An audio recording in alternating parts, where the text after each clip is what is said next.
En el día de hoy volvemos a hablar de las nuevas informaciones del caso Madeleine McCann. ¿Qué es lo que pasó con la niña, en este caso de Reino Unido, esos padres Jerry y Kate McCann, que estaban en un bar y desapareció la niña a metros de donde ellos estaban cenando? Habían dejado solos a dos hermanos y también a Maddie de 3 años. Obviamente hay muchos misterios, pero sobre todo en torno a Christian Bruckner. En los últimos días había una nueva búsqueda, hubo varias noticias y una que tenemos que comentar en el día de hoy es sobre la donante. Esa donante misteriosa que supuestamente pagó cerca de 1.300 libras para liberar a Christian Bruckner, que sería el principal sospechoso por el secuestro y posible muerte de Madeleine McCann. Se está investigando todo esto. De hecho, un policía dice que supuestamente fue un malentendido este pago, ¿no? Esta donación al señor Christian Bruckner. Y estos 1.300 libras, ¿cómo puede ser que se diga ahora que es un malentendido, que está mal hecho? Por ahora ni siquiera fue identificada la persona que donó esta cantidad de dinero. Yo personalmente pensaba que era más, pensaba que tenía más deudas porque decían que si no paga esto no va a salir y tal, pero 1.300 libras tampoco parecía mucho, ¿no? Pensé que tenía como mucho más realmente. Y lo que se dice es que va a quedar en libertad esta persona en septiembre si en este caso no se consigue nuevas informaciones o nuevos indicios que den pie a pensar que él fue el convicto que secuestró a Madeleine McCann. Hasta ahora solo habría conseguido reunir 210 libras del monto total que tenía que pagar. De hecho, fue a los tribunales, fue allí con el tema del saldo pendiente, afirmó que en este caso que todo se basó en un malentendido, según el periódico Der Spiegel, que es un medio de comunicación de Alemania, que dicen esto. O sea, que realmente el tema de resolver lo del saldo y tal, que la persona que donó lo hizo por un malentendido. O sea, esto no entiendo muy bien de qué se trata o por qué realmente dicen esto. Pero hay una ex policía que dice que mientras la policía alemana intenta encontrar evidencia para acusar a Christian en relación con la muerte, ahora tenemos que poco a poco parece que va a salir, que hay más motivos para creer que va a salir.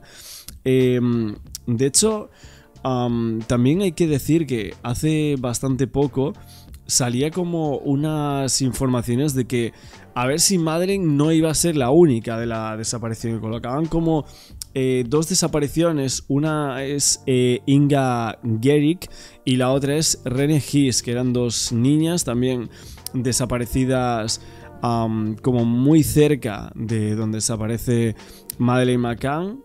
Y es que con estas desapariciones, sobre todo a la de Inga, esta niña que desaparece en el año 2005, se creyó que Christian Bruckner podría estar detrás de su desaparición. Nunca hubo pruebas tampoco como para acusarlo. Y luego hubo otra en el 1996 en Elsdorf, que también es en Alemania, y que estaba de vacaciones con su familia a 40 kilómetros de Praia da Luz y desaparece el 21 de junio del 96.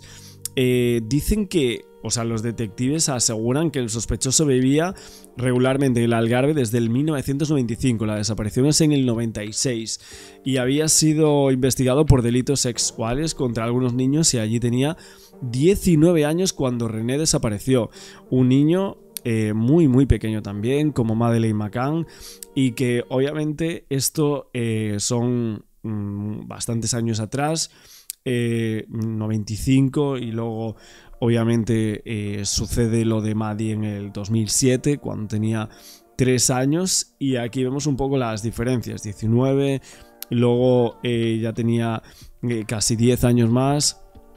Obviamente los investigadores sugirieron un poco esto, que podría haber una línea de posibles secuestros de esta persona que podrían llegar a estar conectados de alguna manera, que hubiese conexiones entre el caso Maddie y otras desapariciones de menores alemanes.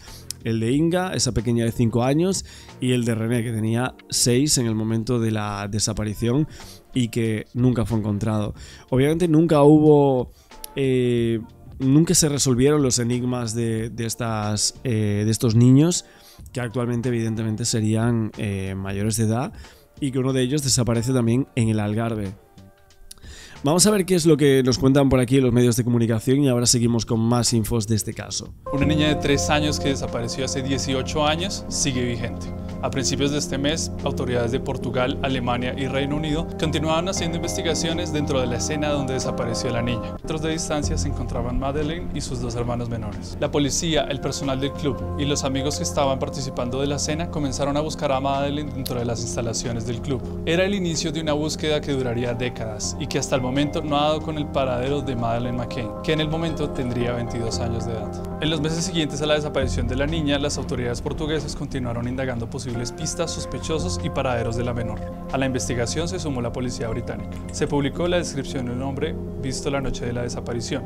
Perros fueron usados para buscar en varias de las escenas clave y también inspeccionaron el apartamento y el carro que habían alquilado los McCann. Pero ninguna pista daba con el dato más importante de todos: dónde estaba Madeleine y qué había pasado con ella.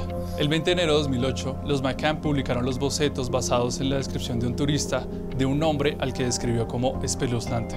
Las autoridades de Portugal y Reino Unido continuaron trabajando conjuntamente, entrevistando a los amigos de la familia que habían cenado la noche de la desaparición. En julio de 2008, las autoridades portuguesas presentaron lo que en ese momento llamaron un informe final, archivando la investigación desde su lado. La familia McCann siguió insistiendo en la búsqueda de su hija y a través de una campaña compartieron fotografías que recreaban cómo podría lucir Madeleine a la edad de 6 años. A finales de 2010, la pareja McCann firmó un contrato para publicar un libro sobre la desaparición de Madeleine. La decisión de publicar este libro ha sido muy difícil y la tomé con gran pesar. Antes de decidirnos a contar nuestra historia, mi esposo Jerry y yo tuvimos que considerar detenidamente varios aspectos, en particular su impacto en la vida de nuestros 3 hijos.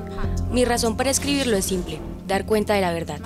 Siempre he tenido la intención de dejar constancia completa de lo que sucedió a nuestra familia. Para nuestros hijos, Madeleine, Sean y Emily, también me cuesta ver más allá del mañana.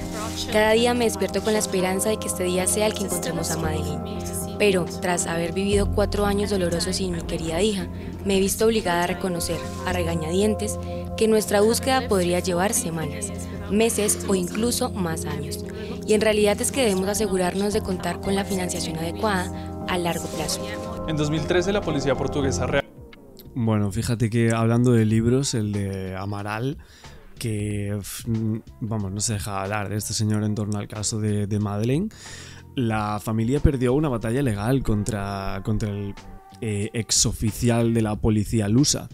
Perdieron esa batalla. Primero habían dicho que sí, que tenían que pagar como cientos de miles de euros y tal por todo eso, y luego hubo una sentencia del TDH que coincidía con la de los tribunales portugueses y señalaba que antes de la publicación del libro de Amaral, los propios McCann habían difundido la desaparición de su hija a través de agencias de comunicación, publicistas, etc. Hicieron una campaña mediática tras la publicación del libro. O sea, no parecía que el libro ni la difusión de un documental tuviese un impacto grave en las relaciones sociales de lo que sería los padres, así lo dijo la sentencia. Y obviamente el libro no inventaba nada nuevo, ¿no? Eso es lo que decía el señor Amaral. Como tal eran las investigaciones de la policía lusa, que le podían gustar más o menos a los padres, ¿no? Pero ahí se decía todos los que eran sospechosos. Robert Murat, el informático ruso que fue sospechoso al inicio, ¿no? Que era Sergi Malinka. Y luego, obviamente, Christian Bruckner, que no salió hasta mucho tiempo después. Y en realidad hubo muchas inconsistencias con el tema de Robert Murat, Sergi Malinka. Y luego hubo otra persona que era Micaela Walchuk. En este caso, vamos a comentar un poco de estas personas, porque eran socios comerciales en este caso. Y Robert Murat negó cualquier tipo de contacto con Sergi, hasta que salió a la luz que hubo una llamada telefónica muy breve entre los dos, más tarde la noche en la que desaparece Madeleine, Y al parecer también se encontraron en una cafetería de un supermercado una mañana con Michaela Walchuk. Bueno, básicamente Michaela era la pareja sentimental de Murat en aquel momento, y dicen que se encontraron en esa cafetería en esa mañana, y en ambos casos Murat afirmó que no recordaba ninguno de estos dos eventos, que esa fue la razón, para no decirlo inicialmente. Dice que tampoco, o afirmaba que tampoco recordaba la llamada telefónica. Y con respecto a esa reunión, según los archivos policiales que hay, en este caso se afirma que se reunieron a petición de Robert Murat el 30 de abril. Murat, después de recordar que se reunieron, afirma que fue el 2 de mayo y que en este caso Michaela Walchuk dijo lo mismo después de afirmar inicialmente que fue el día 3. Todo es muy extraño. También nos preguntamos el por qué Robert Murat y Sergei Malinka estaban tan empeñados en negar este tipo de contacto entre ellos. Y además, contrariamente a lo que dijo Murat al principio, no estaba con esta persona entre las 8 p.m. y las 10 p.m. de la noche de la desaparición. También afirmó no saber usar el cifrado, a pesar de que se encontraron varios archivos en su computadora que estaban cifrados. Y Robert Murat también alquiló un coche el 12 de mayo cuando le dijeron que el coche había hecho 700 kilómetros durante el periodo de alquiler, y negó haber conducido tanto. Es llamativo porque los Garrott y también los Tapa 7 eran amigos del Dr. Russell O'Brien y Jane Tanner, que formaban parte de esos famosos Tapa 7. Ambas parejas vivían en Exeter, en Devon. Esa proximidad y amistad previa sugerían posibles coincidencias sociales. Muchos lo decían. Las dos familias eran vecinas en Exeter, a solo 2 minutos de distancia. Esto refuerza aún más ese tipo de relación preexistente, y es que Russell O'Brien y su pareja Jane Tanner se habían mudado allí solo 6 semanas antes. Luego tenemos una visita de Robert Murat a Exeter. Murat, que es una figura clave en el caso en los primeros días, dicen que pasó 10 días en Exeter justo antes de la desaparición de Madeleine McCann en mayo del año 2007, y su hermana vivía cerca de las casas de O'Brien y los Garrott, reforzando obviamente coincidencia geográfica y coincidencia temporal. Así que tenemos esa visita de Murat, que pasó esos 10 días en casa de su hermana Samantha en Exeter antes de regresar a Portugal el 1 de mayo del año 2007, y solo 2 días antes de la desaparición de Maddie. La residencia de Samantha estaba muy cerca de las casas de Dr. Russell O'Brien y Jane Tanner, así como también de James y Charlotte Garrott. Se dice que la casa de su hermana estaba a menos de 1 milla de Garrott y de O'Brien.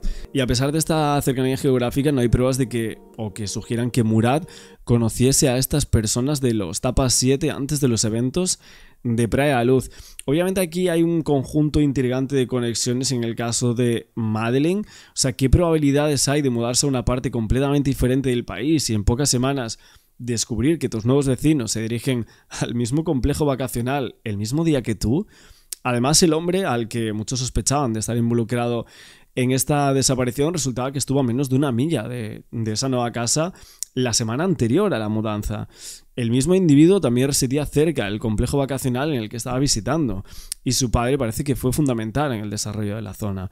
Bastante llamativo, y obviamente hay algunos eventos que podemos decir especulativos, ¿no? La coincidencia de que los McCann alquilaran una casa de vacaciones a alguien que compartía su apellido también se estimó en una probabilidad de 7.500 a 1. O sea, Ruth McCann, la dueña de la propiedad, que era viuda de Michael McCann, que según se informaban había nacido en Plymouth y luego fallecido en Liverpool. Algunas coincidencias del caso sinceramente son muy raras. También Yvonne Martin, que era una trabajadora social que afirmaba reconocer a David Payne, que trabajó en salud y asistencia social en Plymouth, y el Dr. Gaspar, que también trabajó en Plymouth durante un tiempo. Ambos tenían una conexión con David Payne, con acusaciones que involucraban abuso infantil. Bueno, tenemos muchas cosas, sinceramente, sobre todo este caso, y algunos datos que vamos a ir dando. Darnos de contar con la financiación adecuada a largo plazo.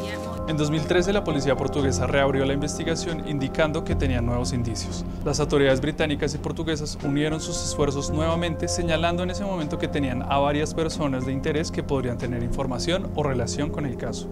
Para septiembre de 2015 se reveló que la investigación había costado hasta ese momento más de 10 millones de libras. En 2017, una década después de la desaparición de Madeleine, las autoridades revelaron que 4 de los principales sospechosos que tenían habían sido descartados de la investigación. Durante estos años, varios jóvenes han dicho creer ser Madeleine McCann, basándose en varios atributos que tenía la menor en el momento de su desaparición, como una mancha en el iris de su ojo derecho y una marca en la pierna izquierda. Sin embargo, ninguna de las jóvenes ha sido declarada con ser Madeleine McCann. Nunca pensé que seguiríamos en esa situación tan lejos. Ha pasado muchísimo tiempo. A veces parece que fue hace solo unas semanas y otras veces parece mucho tiempo. Creo que la clave, y supongo que la injusticia, fue que tras el cierre de la investigación portuguesa inicial, prácticamente nadie más que nosotros hizo nada proactivo para intentar encontrar a Madeleine. Y creo que cualquier padre podría entender que lo que quieren y a lo que hemos aspirado es que todas las líneas de investigación razonables se sigan hasta su conclusión lógica, en la medida de lo posible. En junio de 2020, en plena pandemia de COVID-19, un nuevo país se unió a la investigación. Esta vez era Alemania, que dijo que tenía un preso, identificado en ese momento como Christian B. y después revelado como Christian Bruckner, que sería un nuevo sospechoso en el caso por haber estado en cercanías al lugar donde ocurrió la desaparición de la niña. En 2023, ya superada la emergencia sanitaria por la pandemia, se hizo otra búsqueda en un embalse ubicado a 50 kilómetros del complejo turístico donde se hospedaba la familia McCann y que al parecer era frecuentado por el sospechoso alemán. En este momento, Christian Bruckner cumple una condena de 7 años de prisión por la violación de una mujer estadounidense en 2005, que al igual que la desaparición de Madeleine ocurrió al sur de Portugal. Bruckner se encontraba en cercanías al club turístico la noche que desapareció Madeleine, según indicó la señal de su teléfono móvil. Además, una persona dijo que Bruckner le había confesado el asesinato de la menor.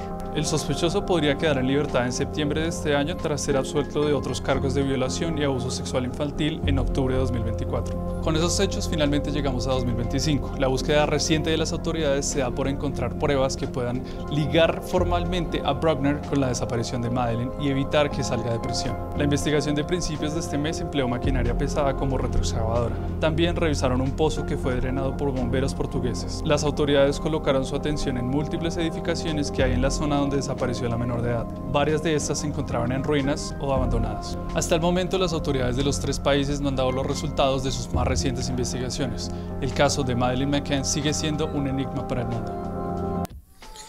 Obviamente es uno de los enigmas de desapariciones más grandes de toda la historia, seguramente podemos decirlo así. De hecho, estoy viendo por aquí en un poco todas las informaciones que estaba sacando del tema Robert Murat y lo que se decía hace bastantes años atrás.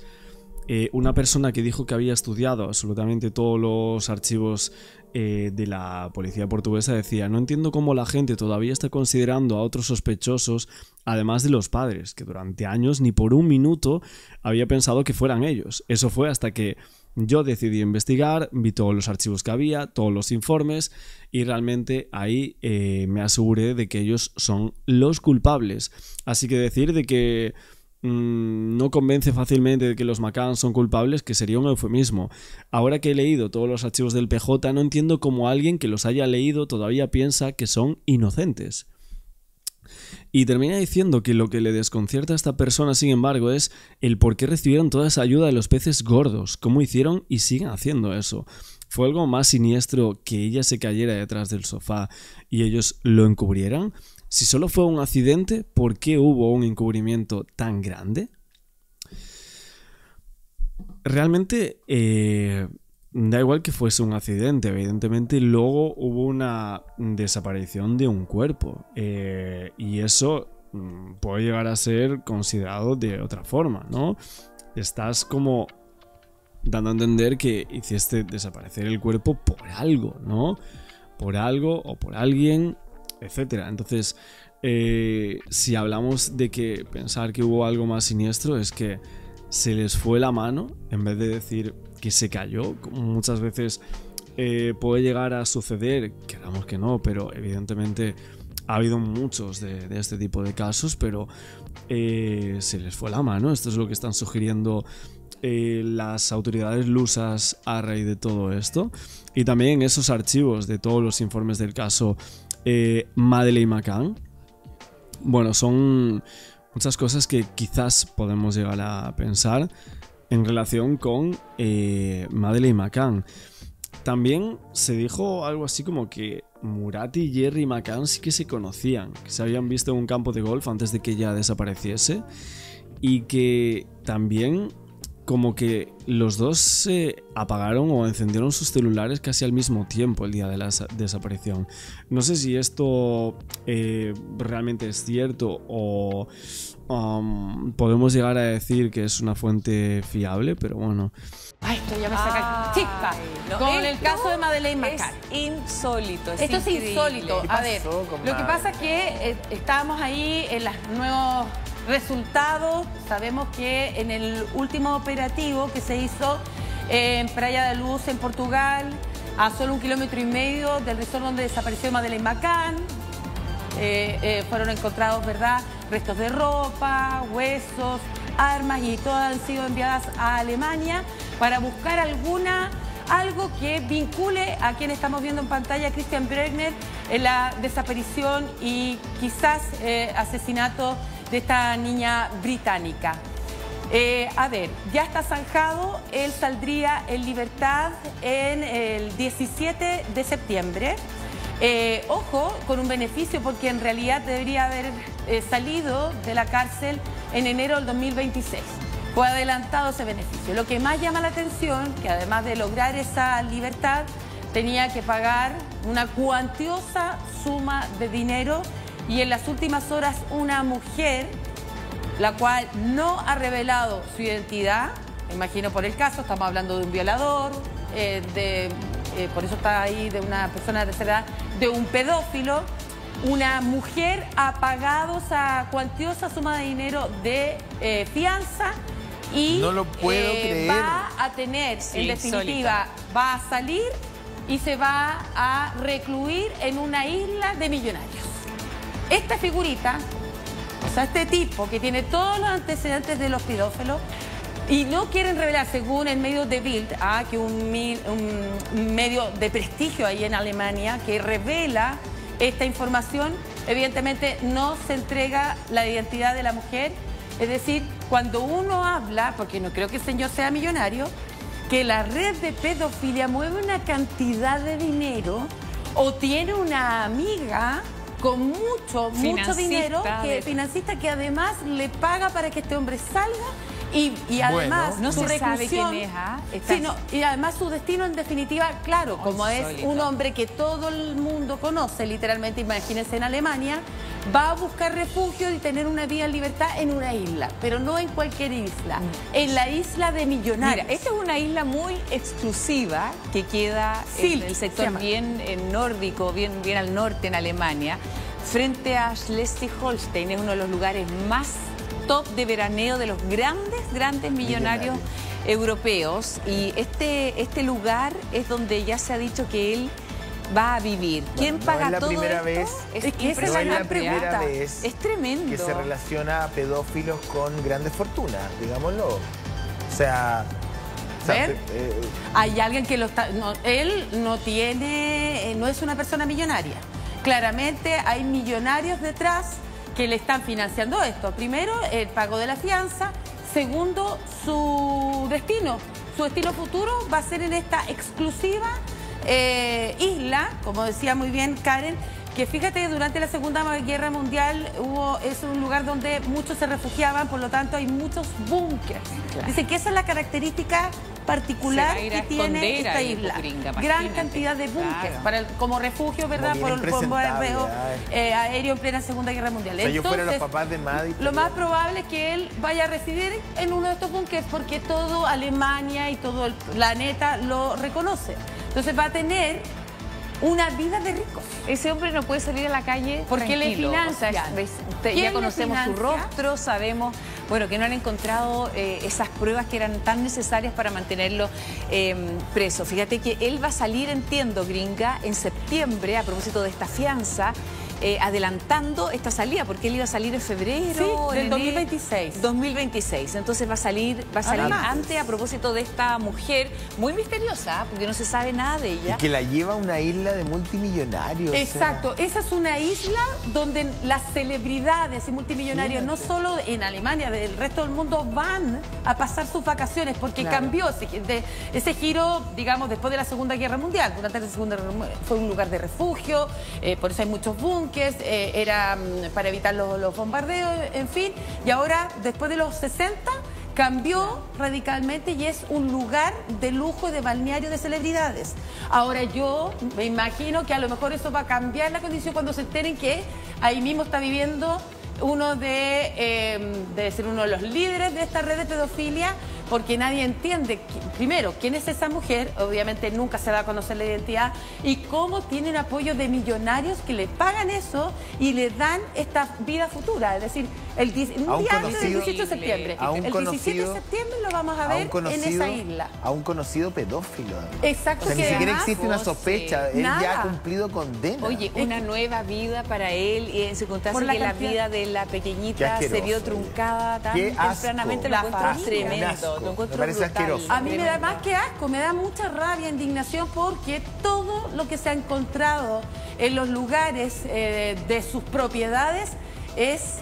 Pero es muy fuerte. Es incriminatorio, lo acusa, totalmente. por supuesto. Usted, bueno, no sé cómo seguirá ahí más bien la normativa. Yo no entiendo que esté suelto, porque no es el único caso. Cuando hablamos que él tenía 75 traje baños de niño, cuando utilizaba y le encontraron todo este material audiovisual explícito de lo que hacía con los niños. Bueno, y además una anciana. Las fotografías que comparte. Además violó a una anciana de 72 años estadounidense, por eso está condenado. Pero cuando tú tienes tanta evidencia, tanta evidencia, de verdad, para mí es un peligro más para la confesión la de adentro de la cárcel. Él le dice a alguien que mató a Madeleine, que la raptó y la mató. Entonces, como una locura. Es que, ¿sabes qué? De verdad es desquiciado todo, porque... esa familia sigue adelante? Yo te juro que creo que, no sé, yo creo que probablemente porque tiene más hijos. Ahí logra seguir adelante y logran de alguna manera seguir respirando, porque el dolor... yo me pregunto... Y además se suma la injusticia. Yo no digo que el castigo, en este caso, bueno... repara, es tremendo, el dolor es inconmensurable, ¿no? Pero por lo menos es una sensación de justicia, de que la persona está presa y que nunca va a salir. Pero acá no solamente va a salir, sino que además se va a ir a una isla a darse una vida de lujo, a una isla de millonarios. Y no, o sea, yo me imagino, bueno, sale en libertad. Pero aquí no hay certeza, porque nos ha dicho absolutamente, como ya sale en libertad, no va a tener tampoco el brazalete electrónico que sí va a tener Cristina Fernández de Kirchner. Imagínate. Y yo encuentro que él es un peligro para la sociedad, porque obviamente los pedófilos morirán siendo pedófilos. No, claro. No es algo que tú lo resuelvas con tratamiento con castración química o con nada. No se logra.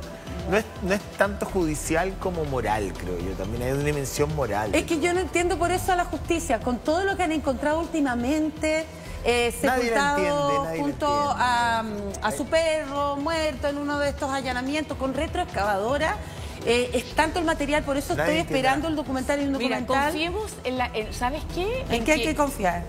En varias cosas. Primero, en que este hombre, desde que salga de la cárcel, va a haber una manifestación tan grande, o probablemente se va a hacer sentir tanto el enojo de la gente. Me imagino que él va a tomar un avión privado de esta millonaria, se va a trasladar hasta esta isla, y que no lo van a dejar en paz. Yo espero y confío que su miserable vida, ¿no es cierto?, esté acompañada de pierdo ese más tipo la de fe en el situaciones. ser humano. No, pues José, porque ¿sabes qué? Que mucha la indignación. Yo creo que vamos a estar muy atentos. Entiendo que es el 14 de septiembre. 17 de septiembre. Mira, ahí este hombre queda en libertad, y esas imágenes que estamos viendo de la corte van a quedar atrás. Ha sido un juicio muy, muy largo. Y lo que ha dicho su defensa es bien claro, en términos de decir, mira, sí, efectivamente él tuvo conductas pedófilas, fue sancionado, fue castigado, pagó por eso, lo de la anciana, que al parecer estaba medio pendiente, pero que en este caso no se ha logrado encontrar. Es más moral que legal, porque la ley dice, bueno, él ya pagó.